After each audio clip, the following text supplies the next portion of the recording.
Welcome to one nation Telugu news. ముందుగా headlines చూద్దాం.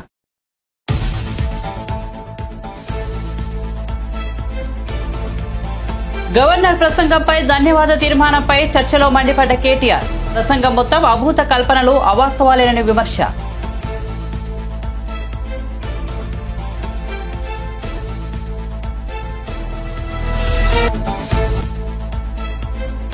అంగన్వాడీ కార్యకర్తల సమ్మెకు జనసేన మద్దతు. ప్రభుత్వం మానవతా దృక్పథంతో స్పందించాలన్న పవన్ కళ్యాణ్.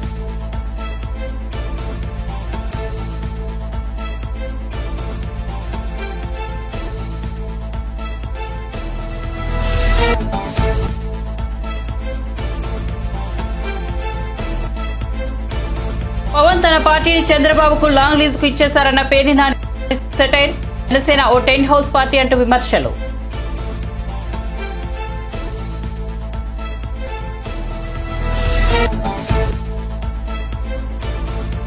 గవర్నర్ ప్రసంగంపై ధన్యవాద తీర్మానం సందర్భంగా సభలో మాట్లాడిన రేవంత్ రెడ్డి గత ప్రభుత్వాల పాపాలకు నేటి ప్రతిపక్ష నేతలదే బాధ్యత అని వెల్లడి.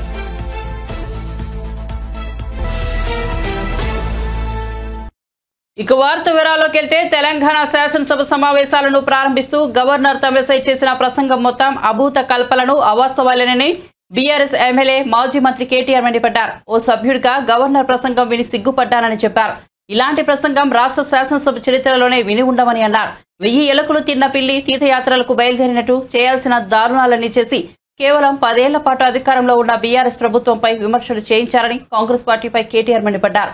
గవర్నర్ దారుణమైన ప్రసంగం విన్నాక కాంగ్రెస్ పాలనలో రాబోయే రాష్ట్ర భవిష్యత్తు ఎలా ఉండబోతోందో స్పష్టంగా తెలిసిపోయిందని చెప్పారు.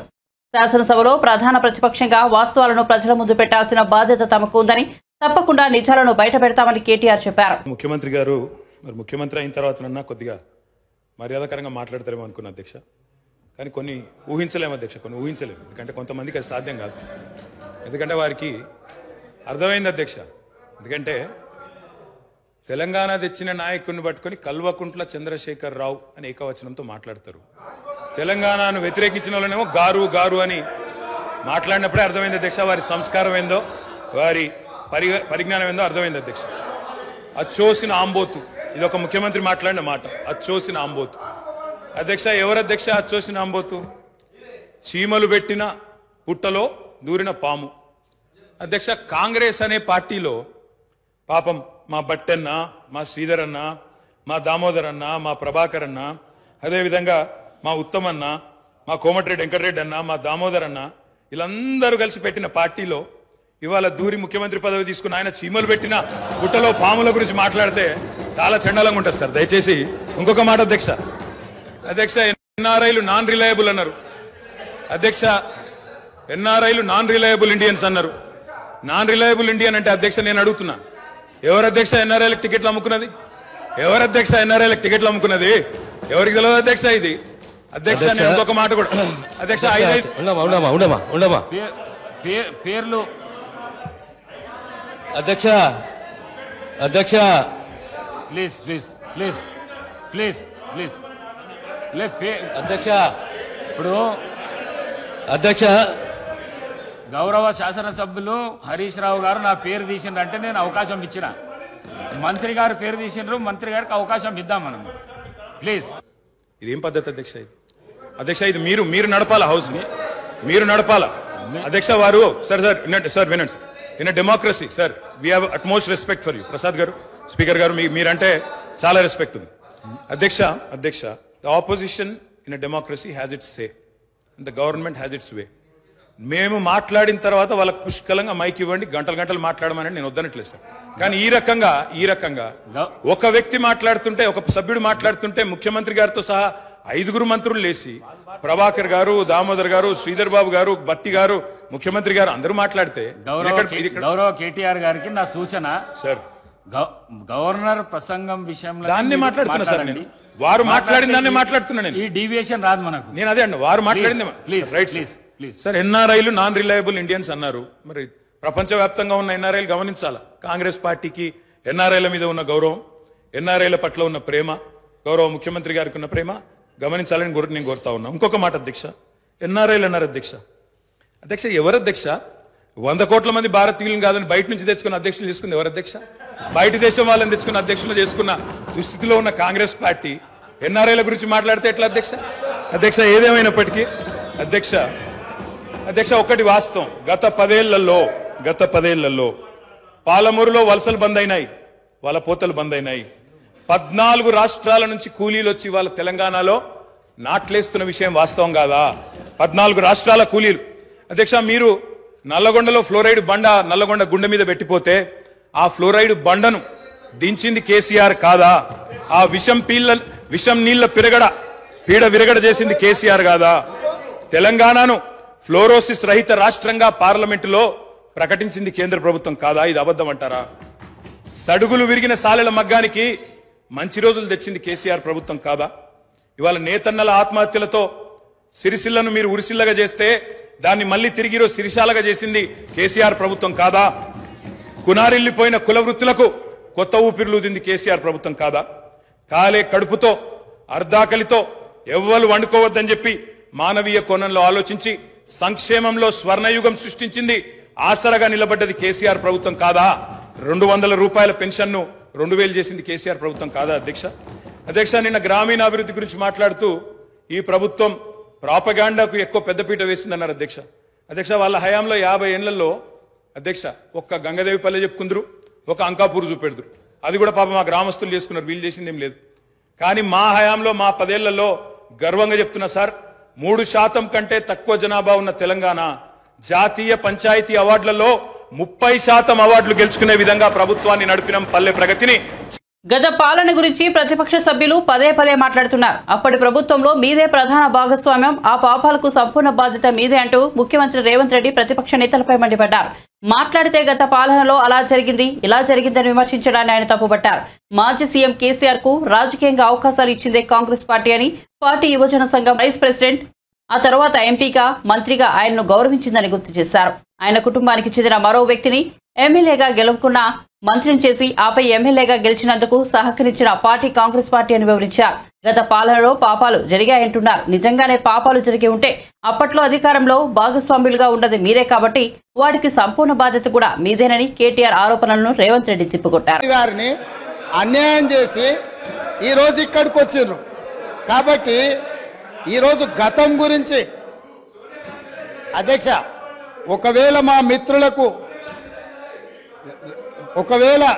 వాళ్ళకు అంతగా గతం గురించి చర్చించాలనే ఆలోచన ఉంటే ఒక రోజు మొత్తం తమరు సమయం ఇవ్వండి.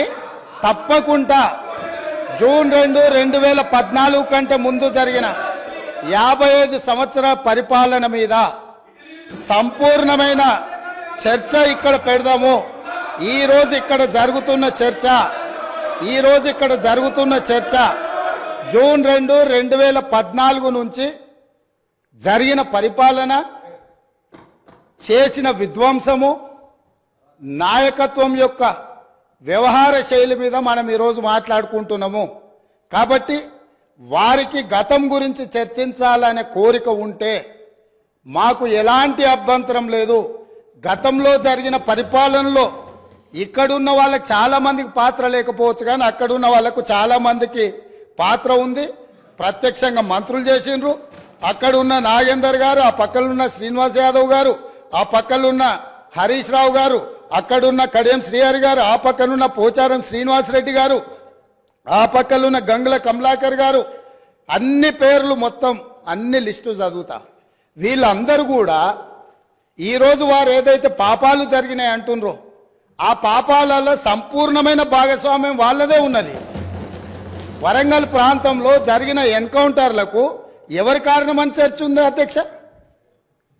ఈరోజు వారే మాట్లాడుతున్నారు. ఏమని గవర్నర్ ప్రసంగంలో మొత్తం కాంగ్రెస్ పార్టీ మేనిఫెస్టోనే పొందుపరిచిండ్రని చాలా సీనియర్గా పనిచేసిండ్రు మంత్రులుగా.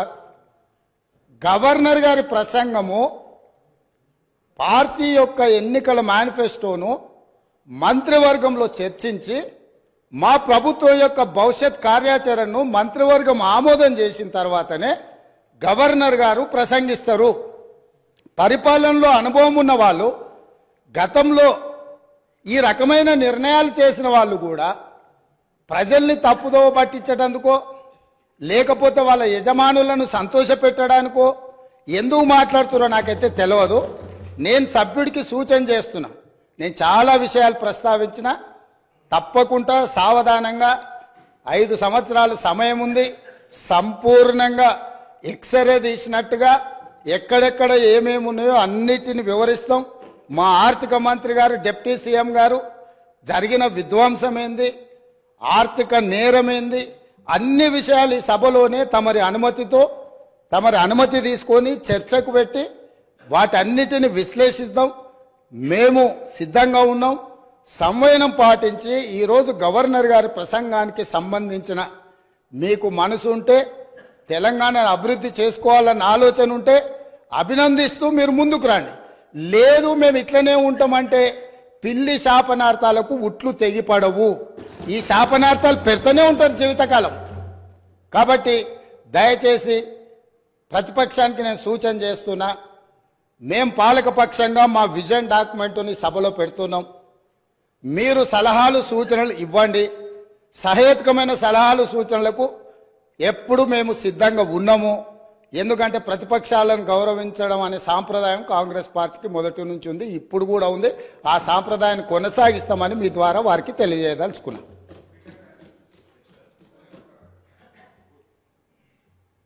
రాష్ట్ర వ్యాప్తంగా అంగన్వాడీ కార్యకర్తలు, సహాయకులు చేపడుతున్న నిరవధిక సమ్మెకు జనసేన పార్టీ అధ్యక్షుడు పవన్ కళ్యాణ్ మద్దతు పలికారు. అంగన్వాడీ కార్యకర్తలు, హెల్పర్ల ఆర్థిక ఇబ్బందులపై మానవతా దృక్పథంతో స్పందించాలని ప్రభుత్వానికి హితవు పలికారు. ఇచ్చిన హామీలు నెరవేర్చమంటే వేధింపులకు గురి చేస్తారా అని ప్రశ్నించారు. అంగన్వాడీ కార్యకర్తలు, హెల్పర్లకు పొరుగు రాష్ట్రాల కంటే 1000 రూపాయలు ఎక్కువగా ఇస్తామని విపక్ష నేతగా ఉన్నప్పుడు హామీ ఇచ్చి అధికారంలోకి వచ్చాక 1000 రూపాయలు తక్కువగా వేతనం ఇవ్వడాన్ని ఏమనాలి అంటూ పవన్ కళ్యాణ్ నిలదీశారు. దీన్నే మాట తప్పడం అంటూ ఎద్దేవా చేశారు. ఈ విషయాన్ని గుర్తు చేసేలా నిరసన తెలియజేస్తుంటే వేధింపులకు గురి చేయడం పాలకుల నైజాన్ని తెలియజేస్తోందని విమర్శించారు. అంగన్వాడీ కేంద్రాల తాళాలు బద్దలు కొట్టి పంచనామాలు చేస్తామని నిరుద్యోగులను బెదిరిస్తున్నారని పవన్ కళ్యాణ్ ఆరోపించారు. ఎన్నికల ముందు ఒక వాగ్దానాలు చేసి ఎన్నికల తర్వాత దాని గురించి స్పందించకపోవడం ఖచ్చితంగా పొరపాటే. నాకు అర్థం కాదు ఏంటంటే, ఈ ముఖ్యమంత్రికి ఘర్షణ వాతావరణం చాలా ఇష్టం. ప్రశాంతంగా చేసుకుంటున్న ఈ నిరసన కార్యక్రమంలో కూడా నిన్న అధికారులందరినీ పంపించి, వాలంటీర్లు పంపించి స్థానాలు పాల్గొట్టండి, ఇవన్నీ అంటే ఏ సమస్య అయినా సరే పరిష్కారం చేయగలుగుతాం ఆ స్థాయిలో అధికారంలో ఉన్నప్పుడు కూర్చుని మాట్లాడాలి. అమరావతి రైతులతో కూడా ఈ విధంగా చేశాడు అతను. పక్కనే ఉంటారు, వాళ్ళు పిలిపించుకుని కూర్చుని మాట్లాడుకుని న్యాయబద్దమైన సమస్యలు కానీ పరిష్కారం చేయడానికి కానీ ఓ ప్రయత్నం చేస్తేనే ప్రజాస్వామ్యం. ఇప్పుడు మీ డిమాండ్స్ ఇతర రాష్ట్రాల్లో, పొరుగు రాష్ట్రాల్లో ప్రత్యేకంగా అక్కడ ఉన్నట్టుగా మనకి వేతనాలు పెంచాలనేది అంగన్వాడీ హెల్పర్స్, వర్కర్స్ వీళ్ళందరూ కూడా డిమాండ్ చేస్తుంది. ఖచ్చితంగా అది న్యాయబద్దమే. ఎందుకంటే ఈ రోజుకి కూడా సుప్రీంకోర్టు ఇచ్చిన గైడ్ లైన్స్ ని పాటించాల్సిన కనీస అవసరం, బాధ్యత ప్రతి ఒక్కరికి ఉంటుంది. సో మినిమం వేజెస్ ప్రొటెక్షన్ కిందనే సరే కానివ్వండి, లేకపోతే లేబర్ యాక్ట్ కిందనే సరే కానివ్వండి, ఏ విధంగా చూసినా కూడా మీరు కృషి చేస్తే అనేక ప్రాంతాల్లో వైద్య సేవలు లేని ప్రాంతాల్లో కూడా మీరు తల్లుల్ని ఆదుకుంటున్నారు, చిన్న బిడ్డలను ఆదుకుంటున్నారు. మన భవిష్యత్తులో మనకి భారతదేశంలో ప్రతి ఒక్కరి కంట్రిబ్యూషన్, వాళ్ళ భాగస్వామ్యం అయ్యే విధంగా మీరు కృషి చేసిన విధానాన్ని నాకు బాగా అవగాహన ఉంది. చాలా అద్భుతమైన కార్యక్రమం ఐసీడీఎస్ ప్రాజెక్ట్ అనేది.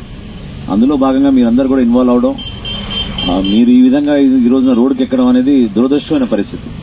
నిజంగానే కూర్చుని మీతో మాట్లాడి సామరస్యంగా ఇన్ని కార్యక్రమాలు చేస్తున్నప్పుడు రాష్ట్ర ప్రభుత్వం ఆ బటన్ నొక్కేదేదో మీ దగ్గర కూడా బటన్ నొక్కితే బాగుండేది. ప్రతి ఒక్కరికి మీ న్యాయపరమైన డిమాండ్స్ పొరుగు రాష్ట్రాల్లో ఉన్న దానికన్నా 1000 రూపాయలు పెంచుతా అని చెప్పారు గతంలో. పెంచడం కాదు కదా, ఇప్పుడు తగ్గిపోయింది.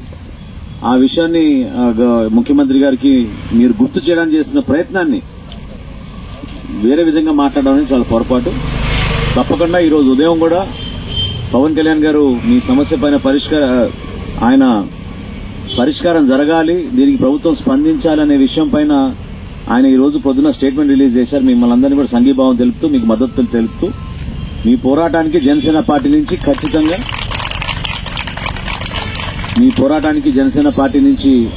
రాష్ట్ర వ్యాప్తంగా మేమందరం కూడా మీకు మద్దతు తెలుపుతున్నాం. ఈ సమస్య పరిష్కారం కోసం కూడా తప్పకుండా రేపటి రోజున మన ప్రభుత్వం ఏర్పడిన తర్వాత డెఫినెట్ గా నా అభిప్రాయం అయితే వ్యక్తిగతంగా ఖచ్చితంగా దీని గురించి స్పందించాలి. మేము ఇది బాధ్యత. డెఫినెట్ గా దీన్ని మీ మినిమం వేజెస్ ఏవైతే ఉన్నాయో మినిమం వేజెస్ ని దృష్టిలో పెట్టుకుని మీరు చేస్తున్న కార్యక్రమాలు, మీరు కష్టపడి పనిచేస్తున్న పనిని గౌరవించే విధంగా స్పందించాల్సిన అవసరం పదవిలో ఎవరున్నా కూడా వాళ్ళు తీసుకోవాల్సిన బాధ్యత ఖచ్చితంగా జనసేన పార్టీ కూడా తీసుకుంటుందని మనస్ఫూర్తిగా మిమ్మల్ని మీకు భరోసా ఇవ్వడానికి, మీకు అండగా నిలబడడానికి ఈరోజు పెద్దలు ఆహ్వానించినప్పుడు నేను తప్పకుండా వస్తా అని చెప్పాను. అదృష్టంగా భావిస్తున్నా. మిమ్మల్ని కొంచెం లేట్గా వచ్చాను, అయినా కానీ మీ అందరూ ఉన్నందుకు భవిష్యత్తులో కూడా మీకు వెంట ఉంటాం. ఖచ్చితంగా రేపటి రోజున ప్రభుత్వం ఏర్పడిన తర్వాత మీరు ఏవైతే ఈ ఆర్థిక అంశాలు ఏమనెత్తారో వాటిని తప్పకుండా మేము సామరస్యంగా అదేవిధంగా మిమ్మల్ని గౌరవించే విధంగా చేస్తామని ఈ రోజు నేను మీకు జనసేన పార్టీ తరఫున పవన్ కళ్యాణ్ గారి తరఫున నేను మీకు మాటిస్తున్నాను. టీడీపీ అధినేత చంద్రబాబు ఆసక్తికర వ్యాఖ్యలు చేశారు. జనవరి నుంచి సైకిల్ స్పీడ్ మరింత పెరుగుతోందని చెప్పారు. సైకిల్ స్పీడ్ కు ఫ్యాన్ ఆగిపోతుందని ఎద్దేవా చేశారు. వైసీపీ నావుకు చిల్లు పడింది, మునిగిపోవడం ఖాయం, బయటపడే పరిస్థితే లేదు అని స్పష్టం చేశారు. ప్రస్తుతం వైసీపీలో ప్రకంపనలు మొదలయ్యాయని చంద్రబాబు పేర్కొన్నారు. ఏపీలో ఎక్కడ చూసినా ప్రమాద గంటికలు మోగుతున్నాయని, జగన్ అన్ని సంప్రదాయాలను సర్వనాశనం చేశారని విమర్శించారు. సీఎం జగన్ ఏనాడైనా నేరుగా ప్రజలను కలిశారా అని చంద్రబాబు ప్రశ్నించారు. ఈ 4.5 జగన్ చేసిందేమీ లేదని అన్నారు.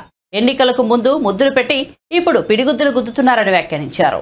ఎమ్మెల్యేలు మాట్లాడలేరు, మంత్రులు కలవలేరు, ఎంపీలు గుమస్తాల కంటే హీనంగా ఉంటారు. ఇవన్నీ చూసిన తర్వాత నాకు అనిపిస్తుంది, ఒకటే చెప్తున్నా, నువ్వు 151 మందిని మార్చినా నీ ప్రభుత్వం రాదు, మీరు గెలిచే సమస్య లేదు. ప్రజలు ఎప్పుడో నిర్ణయించుకున్నారు. దానికి కారణం నేను ఒకే ఒక విషయం మిమ్మల్ని కోరుతున్నా. ఈ ఎన్నిక నేను ముఖ్యమంత్రి కావడానికి కాదు, లేకపోతే తెలుగుదేశం జనసేన పార్టీలు గెలవడానికి కాదు. ఈ రాష్ట్ర భవిష్యత్తును కాపాడడానికి జరిగే ఎన్నికలు, మన భవిష్యత్తు, మన పిల్లల భవిష్యత్తుని కాపాడుకునే ఎన్నికలువి. ఆ సందర్భంగా ప్రతి ఒక్క వ్యక్తి ఆలోచించాలి, విద్యతో ఆలోచించాలి. నేను ఈ విషయం కూడా చెప్తున్నాను, నాకేం ముఖ్యమంత్రి పదవి కొత్త కాదు. 14 సంవత్సరాలుగా ముఖ్యమంత్రిగా పనిచేసిన సమైక్య ఆంధ్రప్రదేశ్ లో కూడా, లేకుంటే తెలుగుదేశం పార్టీకి మంత్రి పదవులు కూడా కొత్త కాదు. కానీ సమస్య అంతా మీరు గుర్తుపెట్టుకోవాల్సింది, ఈ రోజు తెలుగుదేశం పార్టీ జనసేన కూడా కలిసి మేము ముందుకు వస్తున్నామంటే ఈ రాష్ట్రాన్ని కాపాడాలని. ఈ రాష్ట్రాన్ని కాపాడుకోవడంలో అందరి బాధ్యత ఉంది. ఈ రోజు మీరు చూస్తున్నారు, తెలంగాణ రాష్ట్రం, ఆంధ్రప్రదేశ్ రాష్ట్రం విడిపోయి 10 సంవత్సరాలు అవుతుంది. 5 సంవత్సరాలు తెలుగుదేశం పార్టీ అధికారంలో ఉన్నప్పుడు అభివృద్ధి ఏ విధంగా చేశామో మీరు ఒక్కసారి గుర్తుపెట్టుకోండి. ఆ రోజు చేసిన అభివృద్ధి అదే విధంగా కంటిన్యూ ఉంటే ఈ రోజు రాష్ట్రం కూడా తెలంగాణతో సమానంగా ముందుకు పోయేవాళ్ళం. కానీ ఈ రోజు ఇతను వచ్చిన తర్వాత చేసిన పనులన్నీ ఒక్కసారి గుర్తుపెట్టుకుంటే ఒక్క విషయం మీరు గుర్తుపెట్టుకోవాలి, 5 సంవత్సరాల కంటే ముందు మీ జీవన పరిస్థితులేంటి, 5 సంవత్సరాల వైఎస్ఆర్ కాంగ్రెస్ పార్టీ పాలనలో మీ జీవన ప్రమాణాలు పెరిగాయా తగ్గాయా అనే విషయం ప్రతి ఒక్కరూ ఆలోచించుకోవాల్సిన అవసరం ఉంది.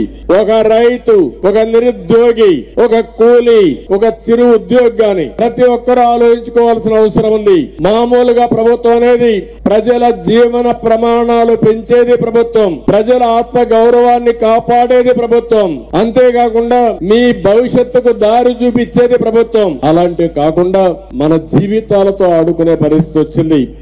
తెలంగాణలో 4వ రోజు అసెంబ్లీ సమావేశాలు మొదలయ్యాయి. ముందుగా గవర్నర్ తమిళిసై ప్రసంగానికి ధన్యవాద తీర్మానంలో పరిగి ఎమ్మెల్యే రామ్మోహన్ రెడ్డి ప్రతిపాదించగా చెన్నూరు ఎమ్మెల్యే వివేక్ వెంకటస్వామి బలపరిచారు. బీఆర్ఎస్ ఓటమి తర్వాత కొలువుదీరిన అసెంబ్లీలో మొదటి చర్చ జరుగుతుండటంతో అందరిలో తీవ్ర ఆసక్తి రేగుతోంది. ఈ సందర్భంగా ఎమ్మెల్యే హరీష్ రావు మాట్లాడారు. సీఎం రేవంత్ రెడ్డి సభలో తప్పుదోవ పట్టించేలా మాట్లాడారని వ్యాఖ్యానించారు. అలాగే ఆ రోజుల్లో నీళ్లపై ప్రాజెక్టుల విషయాన్ని ప్రస్తావించారు. ఆ రోజుల్లో నీళ్ల కోసం ఎంతో కొట్లాడామని, అక్రమంగా తరలిపోతున్న నదీ జలాలపై పోరాటం చేశామన్నారు.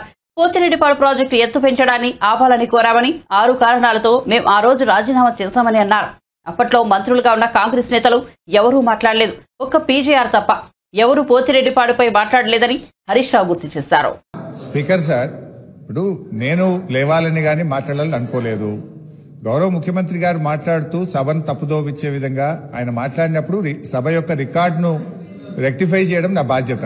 బికాస్ నేనేదో ప్రశ్నకు సమాధానం చెప్పాలనో విమర్శ చేయాలనో నేను మాట్లాడే ప్రయత్నం చేస్తలేను. వారు మాట్లాడినారు కనుక మేము డెఫినెట్గా దాన్ని క్లారిఫై చేయడం మా బాధ్యత అధ్యక్ష.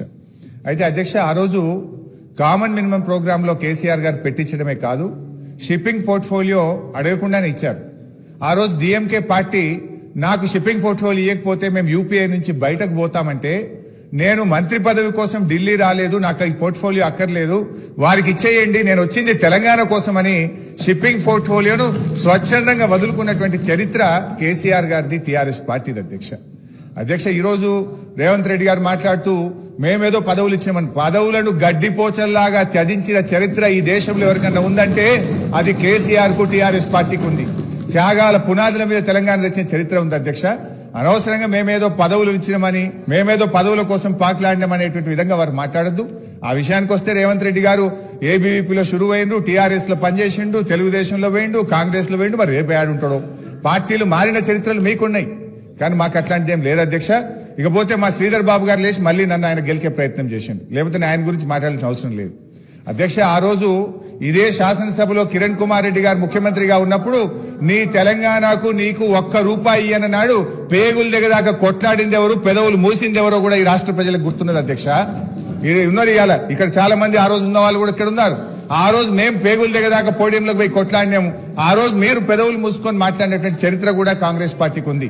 అధ్యక్ష నేను అనేది మాకు ఓపుకున్నది అధ్యక్ష. దయచేసి మీరు మా మీద విమర్శలు మాని, ప్రజలు మీకు అధికారం ఇచ్చారు, మీకు అవకాశం ఇచ్చారు, మీరు ప్రజలకిచ్చిన ఆ గ్యారంటీలు ఎలా అమలు చేస్తారో దాని మీద దృష్టి పెట్టే ప్రయత్నం చేయండి. దానికి నిర్మాణాత్మకమైన ప్రతిపక్షంగా మేము సహకరిస్తాం, సూచనలు ఇస్తాం. కానీ ఎంతసేపు మీరు మా మీద నెపాలు నెట్టో, మా మీద బురద జల్లేటువంటి ప్రయత్నం మాని ప్రజలకు మీద ఇచ్చిన హామీల అమలు మీద, పరిపాలన మీద దృష్టి పెట్టండి అని మీ ద్వారా వారికి హితవు. వైసీపీ ఎమ్మెల్యే మాజీ మంత్రి పేర్ని నాని జనసేనాని పవన్ కళ్యాణ్ పై తీవ్ర స్థాయిలో ధ్వజమెత్తారు. పవన్ కళ్యాణ్ రాష్ట్ర ప్రజలపై ప్రేమ లేదని, చంద్రబాబు మనుగడ కోసమే పవన్ కళ్యాణ్ పనిచేస్తాడని అన్నారు. పవన్ తన పార్టీకి చంద్రబాబుకు లాంగ్ లీజ్ కు ఇచ్చేశాడని వ్యంగ్యం ప్రదర్శించారు. తను 4 ఏళ్ల కిందటే చెప్పారని, పవన్ కళ్యాణ్ స్థాపించింది రాజకీయ పార్టీ కాదని, ఒక టెంట్ హౌస్ పార్టీ అని విమర్శించారు. మన ఇళ్లలో పండుగలు, పబ్బాలు, వేడుకలు చేసుకునేందుకు షామియానాలు, కుర్చీలు అద్దెకు తెచ్చుకుంటున్నామని, అలాగే పవన్ కళ్యాణ్ కూడా తన పార్టీని అద్దెకు ఇస్తుంటాడని ఎద్దేవా చేశారు. భోజనాలు, పండగ, పబ్బమో ఉంటే షామియానాలు తెచ్చుకుని, కుర్చీలు తెచ్చుకుని ఎట్లా తెచ్చుకుంటామో అద్దెకి, ఆ రకంగా తన రాజకీయ పార్టీని లాంగ్ లీజ్కి ఇచ్చినటువంటి పవన్ కళ్యాణ్ తన పార్టీని లాంగ్ లీజ్కి చంద్రబాబు నాయుడికి అద్దెకి ఇచ్చినటువంటి పరిస్థితులు మనకు కనపడుతున్నాయి. అయినా కూడా ఆయన ఒక పక్కేమో తెలంగాణలో వీళ్ళందరూ ఇంట్లో అందరికి ఓటు ఉంటుంది, వీళ్ళ ఓట్లని తెలంగాణలో ఓట్లేస్తారు పవన్ కళ్యాణ్తో సహా, ఆంధ్రాతో రాజకీయాలు అంటారు. అంటే కాపురం అక్కడ, ఓటు అక్కడ, వీళ్ళు మాత్రం వీళ్ళ రాజకీయాలన్నీ కూడా ఆంధ్రప్రదేశ్లో. అంటే మనతోనేమో రాజకీయాలు, వాళ్ళ జీవితం అంతా కూడా, వాళ్ళ జీవనం అంతా కూడానేమో పరాయి రాష్ట్రంలో. అంటే ఇక్కడ బతకరాళ్ళు. నేను చెప్తున్నాను, నేను జగను మరణిస్తే మా చివరి శ్వాస తర్వాత కూడా మా శవాలను కూడా ఇక్కడే పూడ్చిపెడతారు, ఇక్కడే బతుకుతాం. కానీ మీరు మాత్రం అంతా హైదరాబాదే కదా. ఎవరిదైనా పవన్ కళ్యాణ్ గారు కానీ, లేదా ఈ పేపర్లు, ఈనాడు పేపరు, లేకపోతే ఆంధ్రజ్యోతి పేపరు, వీళ్ళందరూ కూడా వీళ్ళ ఓట్లు ఇక్కడ ఉండవు, వీళ్ళ ఆస్తులు ఇక్కడ ఉండవు, వీళ్ళు ఇక్కడ బతకరు, ఇక్కడ గాలి పీల్చరు, మనతో పాటు బతకరు. కానీ వీళ్ళు మాత్రం ఈ రాష్ట్రం గురించి ఎంత అసహ్యంగా రాయాలో, ఎంత చంద్రబాబుకు అనుకూలంగా ఏ రకంగా ప్రవర్తించాలో ఆ రకంగా ఎత్తుకెళ్ళేస్తుంటారు. జగన్మోహన్ రెడ్డి గారి మీద విషం చిమ్ముతుంటారు. ఏ రోజున ఇవాళ జగన్మోహన్ రెడ్డి గారు 2019 నుంచి ఈ రోజు దాకా చేసినటువంటి అంటే ఉద్దానందం తీసుకోండి, పేదల ఇళ్ల స్థలాలు తీసుకోండి, లేకపోతే పోర్టులు తీసుకోండి, ఫిషింగ్ హార్బర్లు తీసుకోండి, హాస్పిటల్ తీసుకోండి, మెడికల్ కాలేజీలు తీసుకోండి, ఏది తీసుకున్నా పవన్ కళ్యాణ్ చంద్రబాబు కలిసి ఎందుకు చేయలేపారు? మీరు ఇవాళ జగన్మోహన్ రెడ్డి గారు 2,50,000 కోట్ల రూపాయల డబ్బుని జనానికి ఏదో ఒక లక్ష్యంతో సరాసరి నేరుగా ఒక్క పైసా లంచం లేకుండా ప్రజల అకౌంట్లోకి వేశారు. ఈ 2,50,000 కోట్లు ఏం చేశారు? మీరు ఎక్కడ ఖర్చు పెట్టారు? ఒక్కటేమన్నా మీరు ఒక కొత్త మెడికల్ కాలేజీ కట్టారా?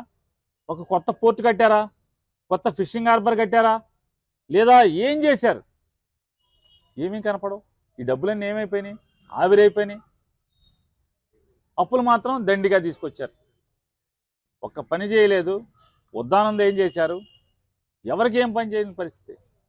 ఇవన్నీ కూడా ఎంతసేపు ఆరాటం. పవన్ కళ్యాణ్కేమో చంద్రబాబు అధికారం మీద కూర్చోబెట్టాలని ఆరాటం, చంద్రబాబుకేమో తనకి తన కొడుక్కి బాగా అక్రమ సంపాదనతో జనం సొమ్ము దోచేసి ఇంట్లో మూటలు కట్టేయాలనేటువంటి ఆరాటం తప్పితే మరొక వీరికి ప్రజల పట్ల కించిత్ ఇంత కూడా ప్రజల పట్ల వారికి అంకిత భావం లేకపోవడం అనేది మన దురదృష్టం.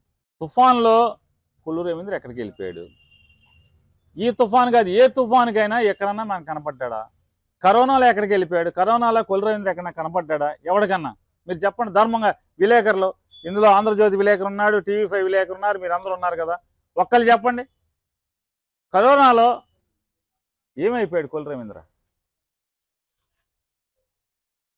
కరోనాలో పేరు నాని కొడుకు ప్రాణాలకు తెగించి ICU వార్డులో పేరుని కృష్ణమూర్తి అనే అతను 24 గంటల్లో 10-12 గంటలు గవర్నమెంట్ హాస్పిటల్లో ICU వార్డులో, కరోనా ICU వార్డులో ఆయన తిరుగుతూ ఉండేవాడు. ఏ రోజు ఏం కావాలంటే ఆఖరికి గవర్నమెంట్ హాస్పిటల్లో ఏది కావాలన్నా సొంత డబ్బులతో కూడా అరేంజ్ చేసాం. గవర్నమెంట్ నుంచి రావటం ఆలస్యం అయితే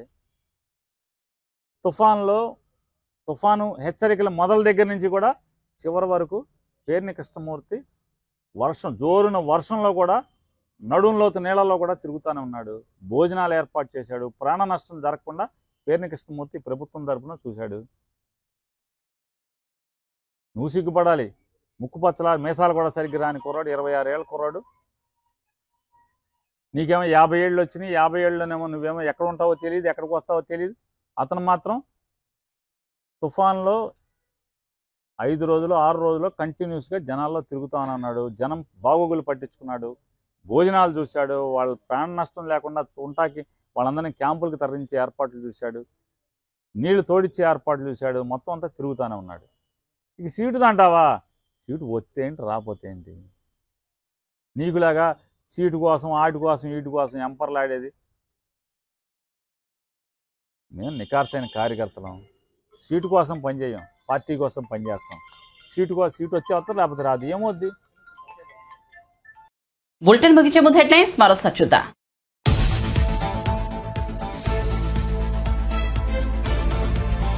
గవర్నర్ ప్రసంగంపై ధన్యవాద తీర్మానంపై చర్చలో మండిపడ్డ కేటీఆర్. ప్రసంగం మొత్తం అభూత కల్పనలు, అవాస్తవాలేనని విమర్శ.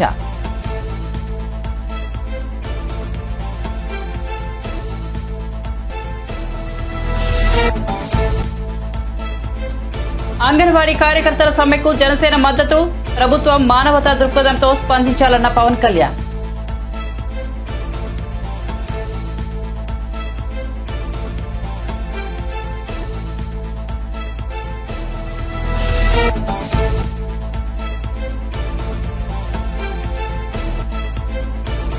పవన్ తన పార్టీని చంద్రబాబుకు లాంగ్ లీజ్ కు ఇచ్చేశారన్న పేర్ని నాని సెటైర్. జనసేన ఓ టెంట్ హౌస్ పార్టీ అంటూ విమర్శలు.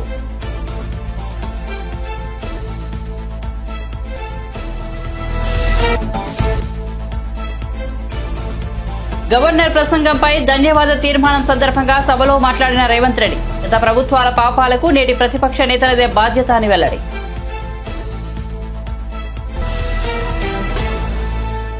మరిన్ని అప్డేట్స్ కోసం చూస్తూనే ఉండండి వన్ నేషన్ తెలుగు న్యూస్.